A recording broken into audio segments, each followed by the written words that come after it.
I wanted to take you from being a creator with 0 followers to a creator with 10,000 followers. The multiple transformations inside of that big transformation would be you need to work on your hooks, you need to work on your lighting, you need to work on all these different things. I'll take you from being someone who doesn't know how to do that to someone who does, and then I'll take you to being someone who actually implements. So we can tell a transformation has multiple facets. Here's where the magic kicks in. If we approach social media with a goal to transform these people in a very specific way, they will see us as being a creator for them. They will give us enough leeway for us to show our personality in our content because we're affecting a transformation for them that takes them closer to where their dreams are. Okay, but how do we actually get implementable content ideas out of all of this? We look at the transformation and we extract a tool from reality that can help our audience achieve transformation faster.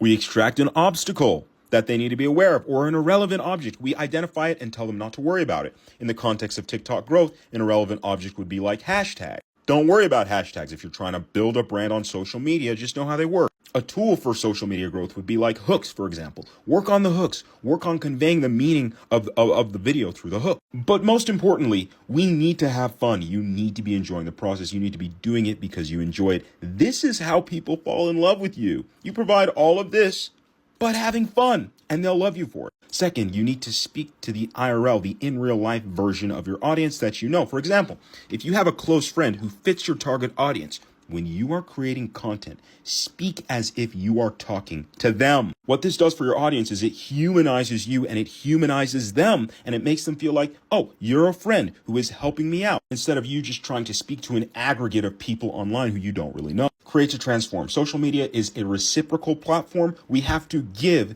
in order to receive, let's say, loyalty, right? This is the type of value we give to receive loyalty. The highest possible thing you can do is transform somebody. And the more we give with the effort to transform, the higher the goodwill will be that we incur. And lastly, choose the ideas that speak to you. So when we're looking at tools, obstacles, irrelevant identification things, talk about things that impacted your own experience. This is a tool that really helped me. This is an obstacle. I had to find a way around it.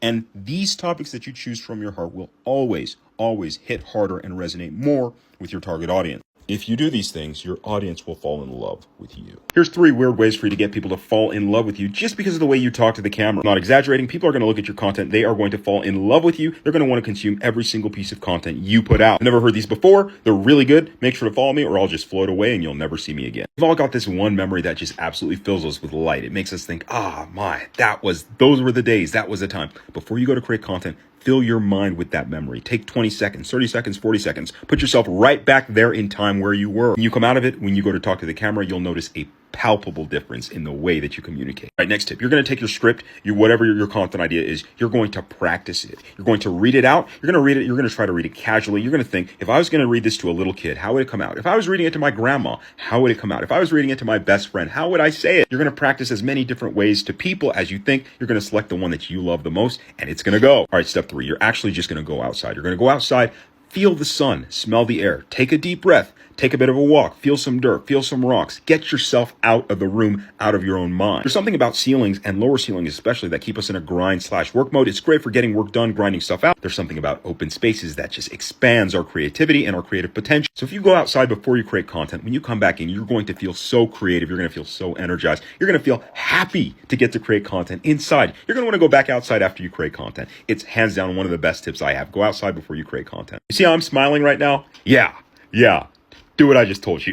Also, mandatory plug, if you want to know how to generate really amazing content ideas, grab this. It'll help you. I promise you'll love it. Okay, this is how you're going to become a magnetic creator personality in the next 30 days. As we all know, the number of creators on this app is skyrocketing, and the content economy is expected to double, 2 times as many creators in the next 3 years. So in order to stand out, we need to learn how to develop a personality that cannot be competed with. Now, we have to understand that the content world is comprised of 2 things, order and chaos. The order can be thought of as a technique, and the chaos can be thought of as the art.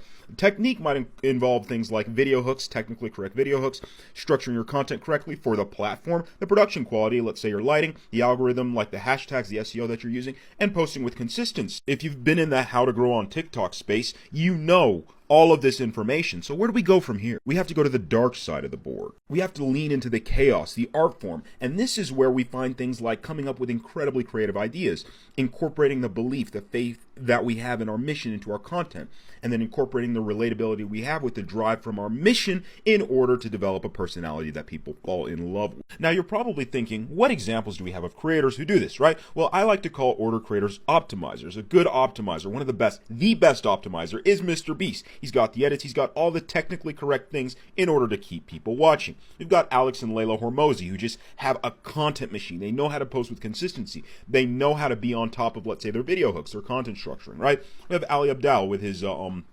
distinct editing style, and on TikTok we have Alex Hormozi, who puts out, again, he's a content machine. But if we're to look at the chaos creators that have been rising up lately, we have people like Sam Sulek, who's been just killing it on YouTube. We have Alex Earl, who's been massively popular on TikTok. We have Sam Ovens, who's an agency type, or Charlie Morgan, right? For example, we've got Jordan Peterson, and people will watch these people's content without any of the order, any of the optimization, because they've got the art form down so well. And if you want an example of this type of creator on TikTok, we have a guy whose name is Cardinal Mason. I suggest you go check him out. One creator I think who's got it down pat right now, Ryan Trahan on YouTube. He's got an amazing mix of both order and chaos. But the thing that we've seen recently is that although previously, let's say since Mr. Beast came onto the field, the content world has been shifting in favor, the pendulum has been swinging in favor of the technical. People who had the technical stuff down incredibly well, they did the best. But now we're beginning to see a swing towards personality. People who have this sort of chaos theory down. They build audiences of people who will watch their content no matter what. So how do you develop this magnetic creator personality that lets you optimize more towards this side of the board? In this series, I do have a bunch of videos diving deeper into incorporating personality, but I would like to officially announce that my school is now open. I put together a 9-part course on incorporating creator personality, and I have a resource that will help you generate unlimited content ideas. The group is absolutely free to join until I get 50 members. You know where to find it, make sure to join. A person who actually really hopes for one person to succeed